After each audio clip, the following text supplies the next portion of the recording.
Éxito do primeiro desembarco de coches de SAIC en Galicia. Alfonso Rueda recibe a cúpula da multinacional chinesa tras a descarga de 700 vehículos no porto de Ferrol que agora van ser distribuídos a concesionarios MG de todo o país.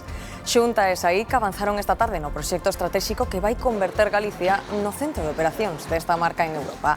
Aquí vanse fabricar uns 120.000 coches eléctricos e híbridos ao ano. Unha incidencia coa catenaria provoca o caos ferroviario en Galicia. En pleno mes de xullo, a circulación vese interrompida. Un tren procedente de Madrid quedou parado á altura do Irixo, no medio dun viaduto. Hai polo menos outros 15 trens afectados. Nas estacións instalouse o caos. Centos de pasaxeiros quedaron tirados sen recibir unha alternativa. Houbo servizos que incluso quedaron suprimidos. A Xunta pídelle explicacións a Renfe e ao Goberno. E cada xeración garda a cultura á súa maneira. Case sen decatarnos, os DVD quedaron atrás e os CD deron paso ás plataformas digitais. E outra cousa que vai mudar son os videoxogos. A partir de 2028 xa non será posible compralos en formato físico. Boas noites. Esta é a imaxe en directo do tren Ablo que está provocando o caos no sistema ferroviario. O tren leva dende esta mañá parado sobre un viaduto á altura do Irixo. Os pasaxeiros foron evacuados despois de sufrir no seu interior polas altas temperaturas. Polo momento, os traballos para solucionar a avaría non deron resultado. Como consecuencia, o caos e os atrasos de horas sucédense nas estacións. E precisamente estes atrasos e os transbordos en autobús acabaron afectando a todas as conexións de alta velocidade entre Galicia e Madrid. Alejandro Álvarez, como está a situación agora? Pois, Santi, desta hora a situación moito máis calmada, pero certo que foi unha tarde de moitísima tensión e de moitos nervios, por exemplo, aquí nesta estación de tren de Ourense. Centos de pasaxeiros amoreáronse neste vestíbulo. Boa parte deles, por exemplo, pasaxeiros que ian cara a Madrid, que perderon o seu tren a causa desta incidencia que estiveron durante toda esta xornada pendentes de ser reubicados noutro convoi. Falaban de falta de información, incluso tamén de desmayos, e prova delo foi que durante esta tarde aquí nesta estación tuvo que desplegarse a Cruz Vermella e tamén tivo que facer acto de presenza a Policía Nacional para controlar un pouco máis a situación. Unha incidencia que chega en pleno mes de xullo, en pleno mes de verán e que deixa a centos de pasaxeiros tirados. Estes problemas comezaron sobre as 11 da mañá cando este tren quedaba tirado no Irixo, no viaduto. Eran as 10:50 da mañá cando unha avaría na catenaria deixou varado no Irixo un tren Ablo que viña de Madrid. A grande altura, sobre un viaduto e con altas temperaturas, os pasaxeiros pasaron o mal ata que foron trasvasados a outro tren que chegou en sentido contrario. Interrompeuse a circulación entre Santiago e Ourense. Co paso das horas acabaría afectando a prácticamente toda a alta velocidade entre Galicia e Madrid e provocando caos nas estacións. Así estaba a media tarde de Santiago. Tenemos que llegar a Madrid, hacer transbordo y luego ir a Murcia y veremos a ver si llegamos a Murcia. Tengo un enlace después Madrid para Sevilla que lo pierdo y ahora ponte a echar papeles, reclamaciones y dónde duermo yo esta noche. Os atrasos foron aumentando e Renfe habilitou autobuses para salvar o traxecto ata Ourense. Bueno, cogíamos otro tren a Ourense, pero nos mandan en autobús, no sabemos por qué. Ahora seguramente llegue a Ourense y no pueda coger el que va a Madrid. A situación repetíase na estación de Vigo porque os trens de alta velocidade a Madrid tamén pasan por Compostela e, polo tanto, pola vía da incidencia. De momento parece que no arrancamos. Que tranquilas e que esperemos. Co paso das horas, o problema chegou a afectar os trens que veñen de Madrid. A principal queixa dos viaxeiros, a falta de información. En principio, pues non sabemos se saldrá ás 8, ás 9, ás 10 ou se non saldrá, porque non dicen nada, dicen que está retrasado. Eso nos ha juntado aquí en Ourense a gente de un montón de sitios, entonces hay un colapso exagerado, no hay trenes. A Xunta exíxelle explicacións a Renfe e reclamalle ao Goberno Central que garanta os servizos e conexións que precisa a cidadanía. Alfonso Rueda e os responsables da multinacional chinesa da automoción SAIC reuníronse esta tarde para seguir avanzando no proxecto que trae a compañía a Galicia. A xuntanza celebrouse o mesmo día en que a empresa completou con éxito a primeira descarga de coches no porto exterior de Ferrol. Montepío foi a sede da xuntanza entre Alfonso Rueda e os responsables de SAIC. Falaron dos próximos pasos para avanzar na fábrica que vai converter a Ferrolterra nun polo da automoción. ir cumprindo prazos que son moi exigentes, pero tamén moi esperanzadores. É un enorme investimento para Galicia, polo que pensaban en moitos territorios, en moitos países. Rueda di que a multinacional chinesa elixiu Galicia pola estabilidade institucional e a solvencia técnica e industrial da comunidade. Pola confianza que lle suscitaba a Administración da Xunta de Galicia, pola axuda que estamos tendo tamén, así o recoñecen sempre do Goberno Central nesta materia así, e pola excelencia na produción automobilística que houbo sempre en Galicia con empresas moi punteiras que exportan a todo o mundo. Este mércores desembarcou con éxito no porto exterior de Ferrol o primeiro buque de SAI con máis de 700 coches. A descarga serviu para testar a loxística mariña, un ensaio da futura planta de Caneliñas, a primeira da multinacional chinesa en Europa. A xornada do presidente comenzaba no Parlamento. Alfonso Rueda apelou hoxe a dignidade parlamentaria para manter o acordo inicial sobre a transferencia da AP9. Foi no Parlamento nun debate no que a oposición acusou de non defender a Galicia. Xesús Fontenla. Ola, que tal? Pois a AP9 parece que está a deixar tamén peaxes políticas. Socialistas e nacionalistas defenden o recente acordo no Congreso dos Deputados para levar adiante esa transferencia. Alfonso Rueda non, o presidente da Xunta, cree que ese texto contraría o acordo inicial o que se chegou aquí no Parlamento de Galicia e que ademais deixa a porta aberta a que Galicia teña que asumir o custe do rescate desa autoestrada concesionaria, unha factura de 4.000 millóns de euros. Recoñezamos a dignidade desta casa, que representamos a todos os galegos e galegas, eu os que me votaron e os que non, como vostedes, así debería ser. E este Parlamento votou un acordo, e hai que ser coherentes e valientes co que se vota. Alfonso Rueda apelou ao acordo deste Parlamento sobre a transferencia da AP9, que non cargaba custes sobre Galicia. Di que o pacto acadado entre o PSOE e BNG no Congreso nos carga a nós coa factura do rescate, algo que negan os socialistas. E ao mesmo tempo inventarse unha factura ficticia pola AP9 de 4.000 millóns. Unha factura que xa lle digo que Galicia non vai a pagar e que Galicia non ten que pagar. Para Ana Pontón, a Xunta oponse ao acordo do Congreso para a transferencia porque foi un éxito do BNG. O triste é que esa boa noticia para Galiza sexa unha mala noticia para vostede, o presidente do Non a Galiza. Había un acordo inicial, di Rueda, e non vai permitir que lle movan os marcos. Eu nunca poñerei sobre os petos dos galegos 4.000 millóns, vostedes con toda a tranquilidade do mundo. Que se respete os galegos, que se respete a este Parlamento e aquí todos xuntos os que queramos en Galicia non vamos a deixar, por moito que se empeñen, que nos movan os marcos. Mais nada e moito. Gracias. Donald Trump dá por rematada a tregua en Irán e ameaza con noves ataques esta mesma noite. Anunciouno dende o cumio da OTAN en Turquía. O fin do alto a fogo disparou outra vez o prezo do petróleo e provocou fortes caídas nas bolsas europeas. To me, I think it's over. I don't want to deal with them anymore with this scum. Así anunciaba Donald Trump a fin de menos dun mes de tregua con Irán. Dixo despois dunha nova xornada de escaramuzas entre ambos países. Este mércores, Teherán alcanzou bases estadounidenses en Bahrein e Kuwait, en represalia a un bombardeo previo de Washington sobre o seu territorio, que a súa vez respondía a ataques iranianos contra barcos en Hormuz. Trump anticipa que esta mesma noite volverán bombardear. Ademais, os Estados Unidos volven prohibirlle a Irán exportar o seu petróleo. A fin do alto fogo impactou de cheo nas bolsas. As europeas caeron entre o 1 e o 3%, co IBEX liderando as perdas. A marxe da guerra, o cumio da OTAN deixou o compromiso dos 32 aliados de gastar 50.000 millóns de dólares en novas adquisicións en defensa. O que houbo na sala, dicía o secretario xeral da Alianza, was a huge sense of unity. I've not seen this in recent history. Foi unha sensación de unión como non vin nos últimos anos.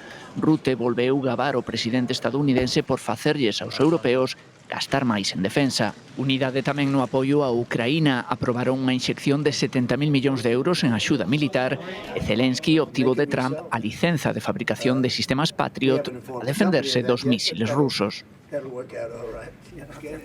En este cumio, Donald Trump tamén volveu a ameazar de forma directa e contundente a España ante a negativa de elevar o gasto en defensa. O presidente dos Estados Unidos dixo que España é un aliado terrible e un caso perdido e pediu cortar as relacións comerciais co país. Pedro Sánchez dixo que puido falar con Trump e quitoulle ferro o asunto. Buenas tardes. Hemos hablado de fútbol, del Mundial en Estados Unidos. y por tanto, bueno, pues ha sido una charla informal, coloquial, en la que en absoluto ha habido ningún tipo de tiranteza, al contrario, todo ha sido buenas palabras y amabilidad, calma y paciencia y una cierta normalidad también. E finalmente o Tribunal Supremo rexeita levar ante a Xustiza Europea o proceso de regularización de inmigrantes. Tamén descartou suspender cautelarmente o Real Decreto o que xa se acolleron máis d'1 millón de estranxeiros. O Alto Tribunal desestimou polo momento as peticións de Aragón e a Comunidade Valenciana. Entende que neste momento non hai carácter urxente como para suspender esta medida.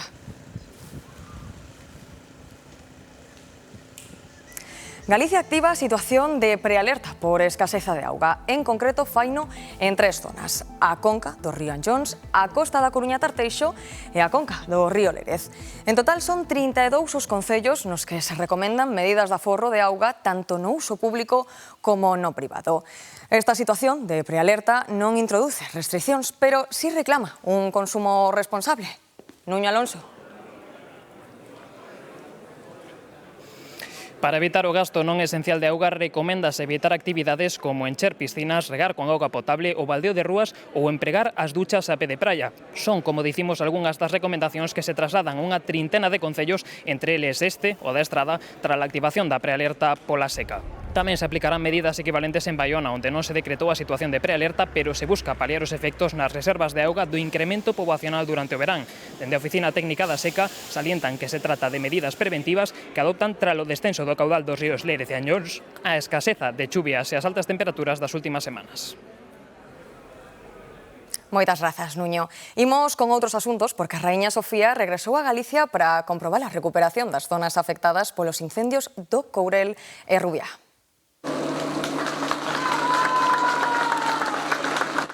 Aplausos para a Raíña Sofía a súa chegada a Folgoso do Courel, onde se interesou pola restauración das áreas afectadas polos incendios do ano pasado. A monarca tamén puido conversar cos veciños que perderon as súas vivendas a causa do lume. Teño moitas ganas de verla. Fai calor e todo, pero un día así non se pode perder. É a mellor propaganda que pode ter o Courel. Minutos antes vivirase unha escena semellante en Rubiá, onde Sofía foi recibida tamén con agarimo e emoción. Encantados, é un privilegio para nós que este aquí a reina hoxe. Un personaje tan importante, un orgullo. Estamos contentísimos de que veñan. Emocionéme como moita xente, porque non esperábamos isto neste pueblo. No, pues moi ben. La segunda é un 30 anos de diferencia, Está casi igual. Extraordinariamente contentos e alegres, para nós supón un recoñecemento tamén o que este pequeno núcleo, o que é o Concello de Rubiá, e tamén, sobre todo, o que é o Parque Natural da Serra da Lastra, que é unha xoia, pequena xoia que tenemos aquí. O delegado do Goberno en Galicia e a conselleira de Medio Ambiente encabezaron a comitiva que acompañou a raíña no seu percorrido, no que tampouco faltaron as gaitas. Prisión provisional para un veciño de Ordes. A Garda Civil pillouno coas mans na masa cando prendía un incendio. Os axentes desplazáronse de inmediato ata o foco e colleron en plena acción o presunto pirómano. Foi xusto nunha zona onde se rexistraron varios lumes nos primeiros días do mes. No rexistro da súa casa atoparon combustible e un acendedor. Esta tarde quedaba xa controlado o incendio declarado en Guntín, en Lugo, pero onde os incendios forestais non dan tregua é en Cataluña. Esta tarde, 2 incendios na área de Barcelona obrigaron a confinar máis de 7.000 persoas. Protección Civil envioulles unha mensaxe de S-Alert para pedirlles aos veciños que se pechasen nas casas e houbo tamén que realizar cortes de tráfico. A vaga de calor mantén en risco moi alto de incendio a 650 municipios de Cataluña. Tamén preocupa a situación na provincia de León, con varios incendios activos. Un deles chegou a cortar a conexión ferroviaria con Ponferrada. Un incendio arrasou unha nave de carpintería naval no Grove. O lume, que tamén afectou unha nave lindeira, atopou nos materiais de fibra para embarcacións o combustible perfecto. As instalacións e todo o material almacenado no seu interior quedaron totalmente destruídos, xa ven. En Vigo, unha muller morreu electrocutada tras caer nun pozo. Ocorreu esta tarde en Sallans. O parecer estaba a realizar tarefas de limpeza cando caeu sobre o botón do sistema automático de subida e baixada do caldeiro, recibindo unha descarga eléctrica. Os equipos de urxencias nada puideron facer por salvarlle a vida. En Mijas, Málaga, unha nai e unha filla apareceron mortas nun posible caso de violencia de xénero. Ambas tiñan varias puñaladas no corpo. Apareceron no seu domicilio o que prenderon lume. Tiñan 61 e 31 anos. Ningunha figura no sistema Biogen por violencia machista.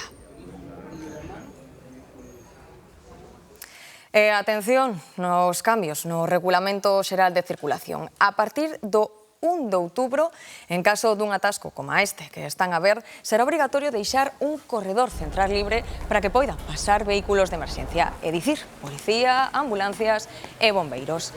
Ademais, os que empreguen a bicicleta para traballar deberán usar obrigatoriamente casco e chaleco reflectante. Incumprilo suporá unha multa de 200 euros. E xa oficial, Xosé Neira Vilas será o autor homenaxeado no Día das Letras Galegas 2027. A Real Academia Galega elixiu por unanimidade o autor de Memorias dun neno labrego. Eu son Balbino, un rapaz da aldea, como a quen dis un ninguén, e ademais pobre. Foi teatralizada, musicada, a obra máis universal de Neira Vilas subliña con nitidez a realidade social das aldeas galegas dos 40 e conecta coa emocionalidade do país. Un neno labrego. Memorias dun neno galego. Memorias dun neno labrego. 150.000 exemplares nestes momentos editados en lingua galega, sen contar logo o que son as traducións. Eu cando escribín primeiro non supoñía que iba ter este eco, pero menos aínda que a vida dun rapaz labrego podía interesar máis alá de Galicia. Desde Gres, en Vila de Cruces, cunha vida e obra marcadas pola migración, Neira Vilas faise xornalista na Arxentina. Coñece así a súa muller Anisia, escritora infantil, coa que funda a editorial Follas Novas. Contamos contacto con figuras importantes da nosa cultura, como Luis Ivane, Lorenzo Varela, Gordo Blanco Amor. En lingua galega sempre. Na casiña labrega onde me criei, os invernos, pola noite ao pé da lareira, contábanse moitos contos, moitas historias. Aquelas narracións orales influíron en min. Despois pasaría 30 anos en Cuba. O autor de Xente no Rodicio, Querido Tomás, ou O Espantallo Amigo, foi investido honoris causa pola Universidade da Habana e xa de volta pola da Coruña. Foi membro da Real Academia Galega ata a súa morte en 2015.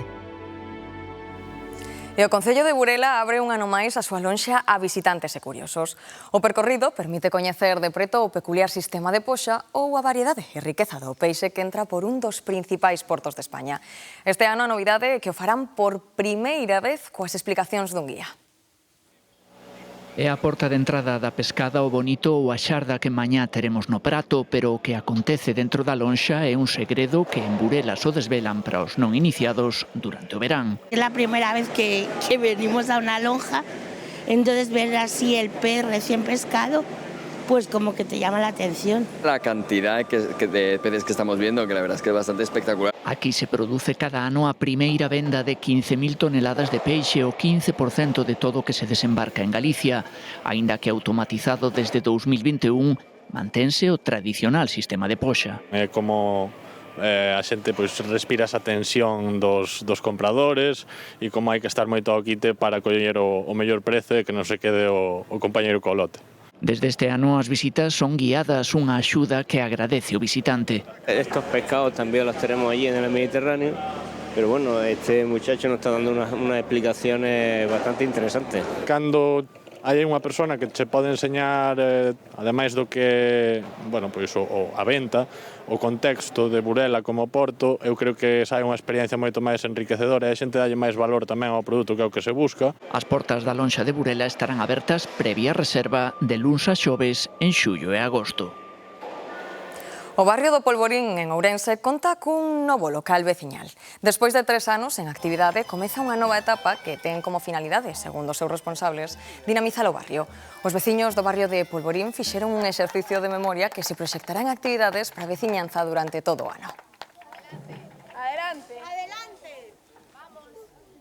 E con estas temperaturas, todos buscamos como refrescar o ambiente, pero instalar os aparellos de aire acondicionado nos edificios require o cumprimento dunha normativa que satisfaga os dereitos de todos os veciños. Normas estatais, autonómicas e locais rexen para a instalación de aparellos en xeral e de aire acondicionado en particular. Por cuestións estéticas e de seguridade, as máquinas non se poden instalar en calquera fachada. Nunha fachada principal jamás se pode poñer un aparato deste tipo, vale? E despois, nas fachadas secundarias, un patio de luces ou cosa dese tipo, sí que o podemos pedir sempre e cando teñamos o permiso da comunidade.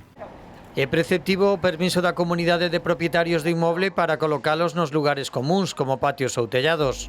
Un acuerdo marco en la que ya se va a establecer dónde se debe poner el equipo, la zona más adecuada, el tipo de anclaje, cómo se deben evacuar ese tipo de vapores, la vibración máxima que debe obtener ese aparato para evitar ruidos a terceros. As bombas de calor fan algo de ruído, emiten aire quente ao exterior e evacúan auga. A súa ubicación debe seguir o principio básico de non molestar os veciños. Lógicamente, las distancias que deben existir a la vivienda superior, que sea superior a los 2,5 metros, o bien a la ventana del vecino colindante, que sea de 2 metros. O mesmo principio hai que ter en conta se se instalan en balcóns ou terrazas, aínda que sexan espazos privados. Hai uns días, Sony anunciou que vai deixar de lanzar os seus videoxogos en formato físico, o que espertou un debate alrededor dos cambios na nosa maneira de consumir cultura. Son moitos os que miran con desconfianza o camiño cara a digitalización total e defenden que non hai nada como que se pode tocar. Vin cousas que vos non poderíades imaginar. Non sei que é un transistor. Nada. Pois é ciencia ficción. Non sei que é un transistor. Transistor, VHS, casete... Non sei como se chama, pero nunha radiocasete. Eran tempos.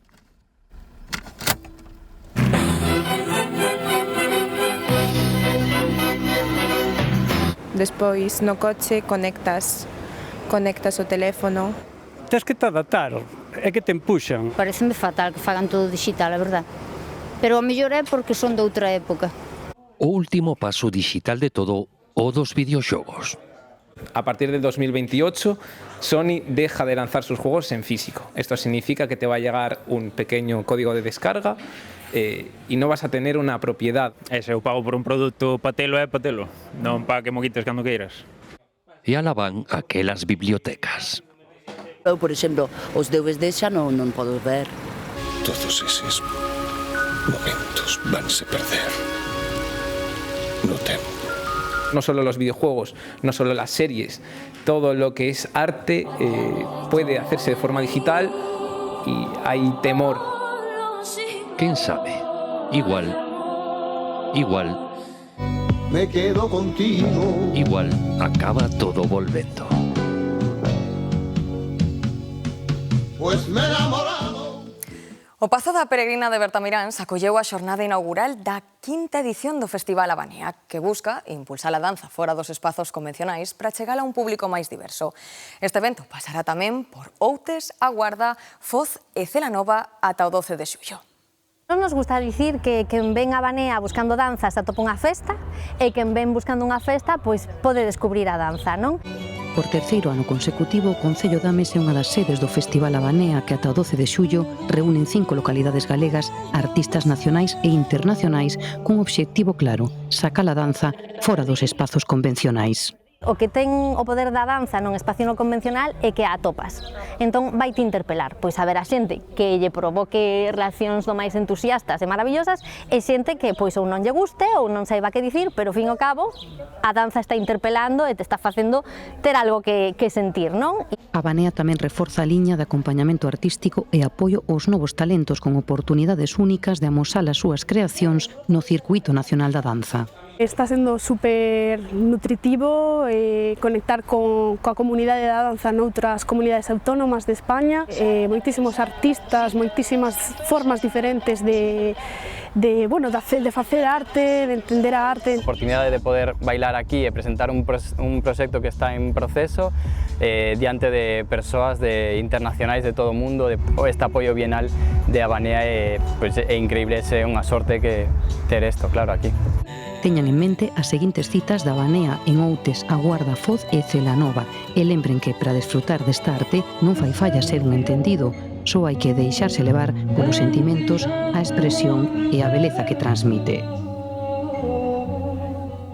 Retomamos a última hora dese tren Albo que quedou parado no viaducto do Irixo. 10 horas despois, segue sen solucionarse a avaría que deixou unha xornada de caos de alta velocidade ferroviaria en Galicia. Os técnicos de Adif traballan para arranxar a avaría deste viaducto. Hai uns minutos accedían ao hablo que deben retirar. O corte da vía en dirección a Santiago provocou importantes atrasos en 15 trens.